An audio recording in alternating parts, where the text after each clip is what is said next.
We are back here on Sportsline. Predators and Avalanche coming up 1 hour from now in Denver.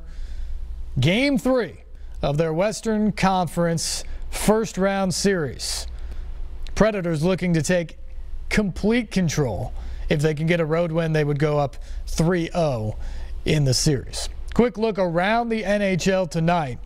Eastern Conference, the Maple Leafs, who just got bludgeoned in Boston in the first 2 games of this series, up 3-2 tonight. Austin Matthews with a goal near the end of the second period. They're just underway in the third.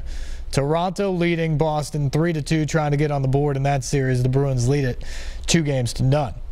In the second period in New Jersey, the Eastern Conference's #1 overall seed Tampa Bay tied with New Jersey 1-1. 4 minutes left to go there. The Lightning trying to take a 3-0 series lead in that one. Of course, last night the Capitals lose in overtime, second straight blown lead by the Caps against the Blue Jackets. They lost both games at home. The playoff curse continues for Washington. That's bad news for our buddy Barry Trotz. They go on the road now to Columbus for Game 3 tomorrow night, down 2-0 in the series. The other series in the East, through 3 games, Pittsburgh with 2 impressive wins and 1 dreadful loss. Kind of par for the course for the Penguins in the playoffs, basically.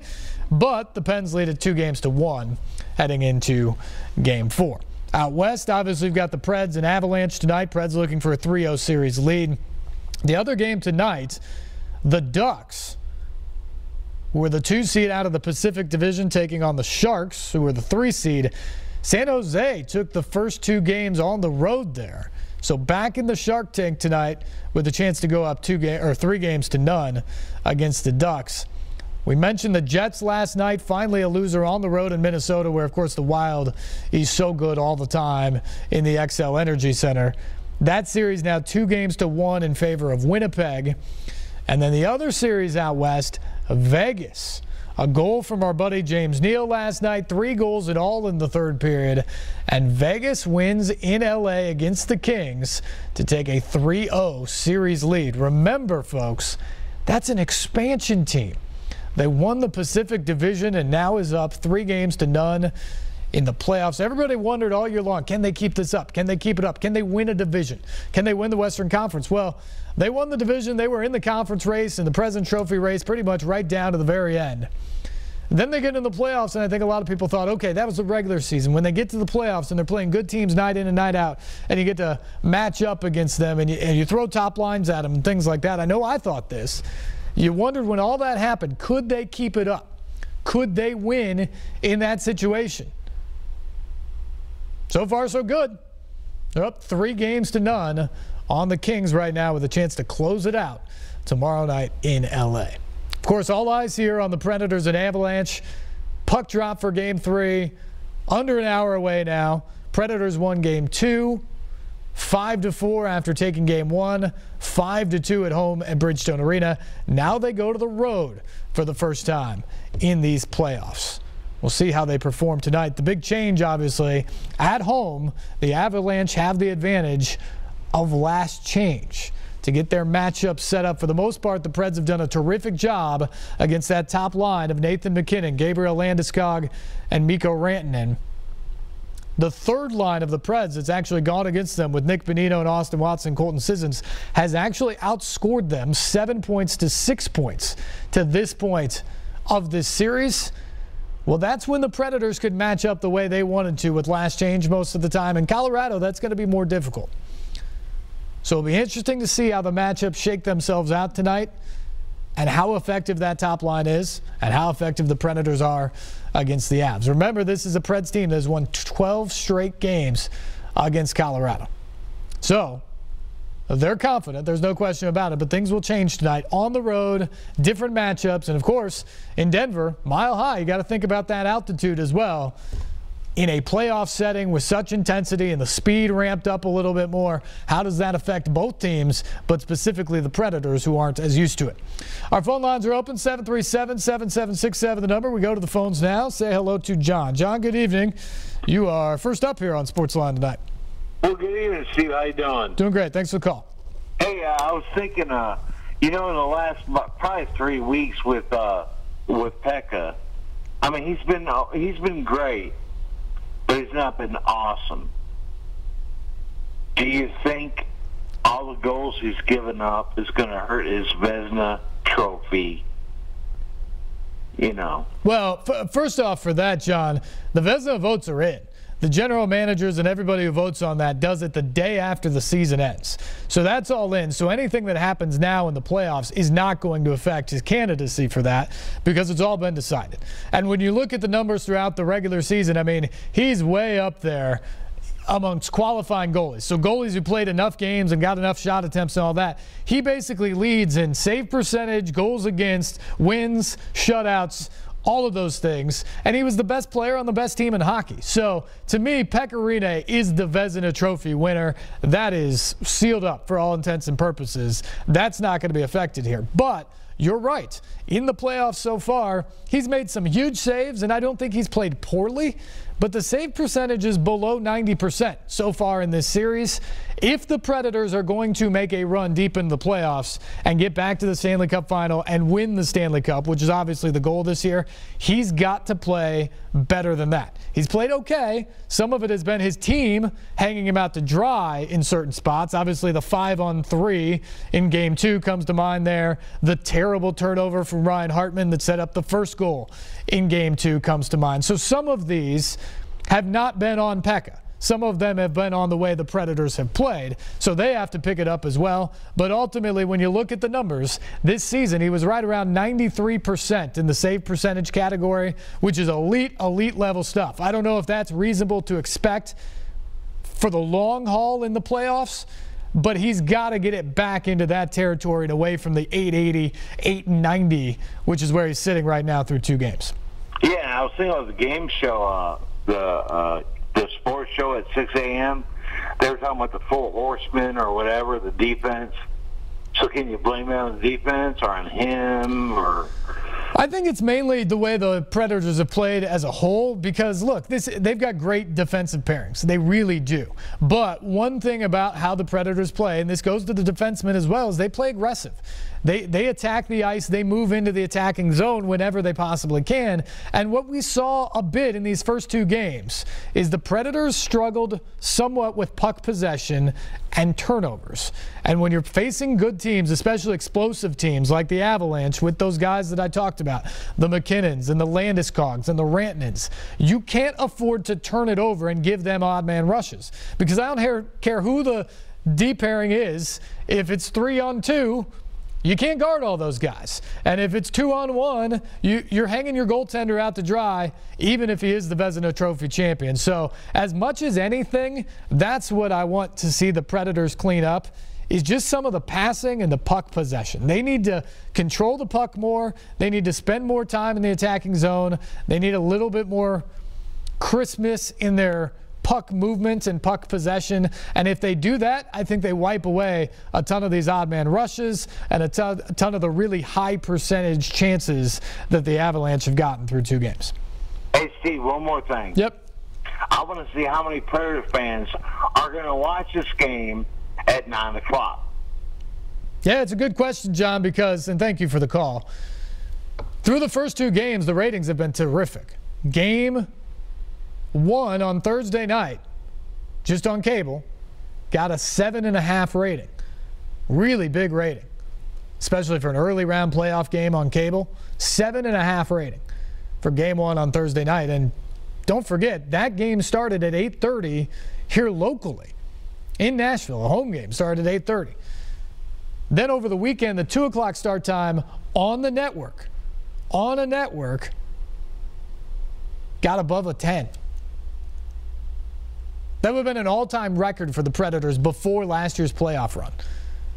I mean, just massive, massive increases in the ratings this year for the Predators. I expect it to be another good rating here tonight, but as he mentioned, 9 o'clock puck drop. That's hard, man. It's going to be barely before midnight when this thing gets put to bed, even if that's in regulation. Heaven forbid we have to deal with an overtime tonight. So it'll be interesting to see, but there's no question. Nashville is on board with this team. They are fired up about the Predators. And the biggest thing that I can tell you about Nashville's love for hockey right now, Wednesday night last week, when the playoffs began, night one of the Stanley Cup playoffs, the Predators were not even playing on Wednesday night. There were 3 other games, all involving other teams. The combined ratings for those 3 games across 2 networks last Wednesday night, Nashville had the 3rd highest combined rating in the country for those hockey games. And the Predators weren't playing. Anybody who wants to doubt if this is a hockey city now, just look at those numbers. This is a town that loves the Predators, and as they love the Predators more and more, they're just loving hockey more and more. And now the numbers are absolutely speaking to that. All right, the Predators getting set for tonight. One thing they have talked about a lot is matching the desperation of a Colorado team getting back on its home ice, trailing 2-0 with its backs against the wall, trying not to get into a 3-0 hole. Head coach Peter Laviolette addressing the media yesterday before the Preds departed for Colorado and Game 3. Doing good. How are you guys? Good. Morning. I'm asking some of the guys, you like to talk about how desperation trumps momentum every time, and this team you're going to be facing in Game 3 at home down 0-2 is going to be the epitome of desperate, are they not? They are. I mean, I think you have to, one of the things you got to do is recognize that and then be ready to play. If, you know, the minute you start to feel good or you think that things are going your way, that's usually when you get beat. So I think part of it is just recognizing it's not that you can't win or you can't be successful, but you got to understand where your opponent's at, and you got to understand where we need to be at tomorrow night. And if you can recognize those things, then you can find success. You do anything other than just talking about it? We just talk about things. Yeah. But the importance of starting off well is paramount for this game. Yeah, for sure it is. Yeah. Like I said, I don't think that we started off poorly. You know, to start the game last night, the shots were 4-0 or whatever it was, and they scored. And again, that, you know, it's not what we're looking to happen, but our guys are ready to play. The score hasn't gone our way in the first 5 minutes or in the first period, but we continue to fight in the game. You've had a chance to probably look at the video at this point. Been happy with the PK numbers so far because they've got pretty lethal power play scoring. I think the penalty kill's done a really good job. I mean, they scored a 5-on-3 goal, extra attacker goal, 4-on-4 goal. I think the 5-on-5 play defensively has been really good. The 5-on-4 numbers have been really good. And you're right, we got to stay out of the box, continue to work at that because they are dangerous. They have they have some players that they're the difference makers and wait for those opportunities, and they're good at what they do. So, you know, doing our best to stay out of the box will give us the best opportunity. Coach, you mentioned after Game 1 when Philip had 2 goals, yes, that's great, but we need it from other guys as well. 10 guys get points yesterday. Yeah. How key is that? Well, it's always key. I mean, that's what we've relied on all year. It's never been just about one person, and it was great that Phil scored the other night. But it's always about the team and the production through our lineup and our defensemen adding and different lines contributing. Pekka making big saves, Juice playing well in net. So it's always about the depth of our team. That's how we found success through the course of the regular season, and most likely how we'll find success in the playoffs. How big of a factor is the altitude? You guys done that so many times now. Yeah, we're guys are. I mean, we've been able to go out there and play some good hockey. We understand that it's there, and our guys have done a good job with it. So. You know, we'll be ready. They have a quick strike ability. They're taking advantage of a couple mistakes. Puck possession, turnovers need to be an emphasis for you guys a little bit. Yeah, I mean, it has been an emphasis. Like I said, it's been pretty good, but you know, you see that the McKinnon backhand breakaway goal. It's not that we were terribly out of position, but we dipped in just a little bit and we got caught in a foot race and battling him for position down the ice. And you just gotta know who's on the ice and be mindful with your positioning, be mindful with what you do on the puck. And like I said, for the most part, we've been pretty good with it. So now they have the advantage of last change. How nice is it for you that it seems like you feel pretty comfortable with whoever's on the ice? Our guys have done a good job. So, you know, we've got 6 capable defensemen. We got 4 lines that we can roll, and wherever it goes, it goes. What's the mood of the locker room like? I mean, I think it was confidence going in. I doubt that's probably changed much after the first 2 games, but do you notice any kind of ebb and flow in there? No, I mean, I think we played 2 pretty good hockey games. I think there might have been a misconception, not from inside of our room, that this was going to be easy. And we, inside the room, respect our opponent, and we respect how the second half that they put together, and the fact that they've had almost a 50-point improvement from last year, and the fact that they qualified for the playoffs, the fact that they've got some really dangerous weapons on the other side, and our guys are battling hard to win hockey games, and we've done that. So we remain confident in what we're doing, but we also know we're playing a good opponent. You probably don't pay attention to this, but I heard from people on social media and stuff yesterday that almost said, yeah, they're up 2-0, but have they played really that well? Is that a healthy or a I think we've played some good. I think if we didn't play some good hockey, we'd be 0-2 right now. So again, I think that there's maybe a thought that Colorado's not very good. And that thought isn't coming from me, and it's not coming from our locker room. We know what we're up against, and we know how well we're going to have to play tomorrow. And this series has got a long way to go. We've got to continue to do the right things on the ice. We've got to continue to play well. That last thing Peter Laviolette said there, very interesting thing to me, because I certainly felt it through the first couple of games here. The Predators are up 2-0 in the series. Yet it seems like when you follow it on social media or talk to some Predators fans, they're disappointed in the way that they've played, almost expecting that it should have been easier than it has been to that point. Now, I will agree that the Predators need to play better. You've got to build here, but frankly, I'm not sure you want to play your best in games 1 and 2 of the first round. You got to build throughout the playoffs. As the intensity picks up, you've got to pick up. As the competition picks up, you've got to pick up. You've got to get better and better and better if ultimately you want to win that Stanley Cup.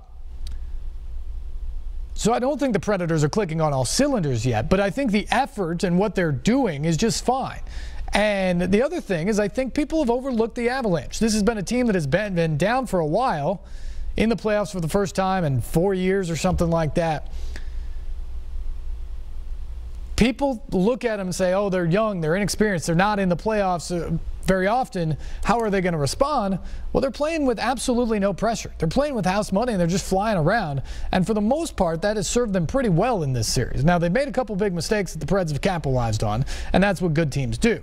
But for the most part, the Avs have just gone out there and played hockey. And that's what I expect they're going to continue to do. And remember, there's some stars here. Nathan MacKinnon, Landeskog, Rantanen, those guys are big time. They're as good as any line in the league. And that's what the Preds are going to have to deal with, especially in games 3 and 4 when the Avs have last change. So it was interesting there because the perception I got from the outside was, yeah, the Preds are up 2-0. But are they playing that well? When you look at, Penguins put up 7 goals, or Boston's tearing up Toronto. Vegas is up 3-0. And I feel like people are saying, well, why aren't the Predators doing that right now? Well, it's because the Avalanche are pretty good. They've got some pretty decent players out there. And I think that's what Peter Laviolette said, and that's certainly what I've heard from guys within the locker room is, look, this is a pretty good Avalanche team. And just because the Preds have won 12 in a row against them, frankly, that's an anomaly. That's weird that that's been the fact. And the idea that you're just going to continue to beat down a team like that, I don't know. Now, maybe if they win tonight, you sort of take the life out of them. Going up 3-0, chance to sweep in Game 4, maybe that's where you take the life away from Colorado. But I expect the Avs to come with everything they've got tonight. I expect that crowd to be ready and ramped up for their first playoff game in the Pepsi Center in a long time. And I expect the Avs to be ready to go. We'll see how the Preds match up with that. But it's not going to be because they overlook the Avs. I can promise you that. They have full respect for their division rival and certainly the talent on that team and the speed that they possess. And they know how they have to play to win those games. They did just enough of that style to win in games 1 and 2. We'll see if they can come out be even a little bit better for Game 3 here tonight. Got to take a break. We'll come back and we will hear from the captain, Roman Josi, on the other side of this break as we continue here on Sportsline on News Channel 5+.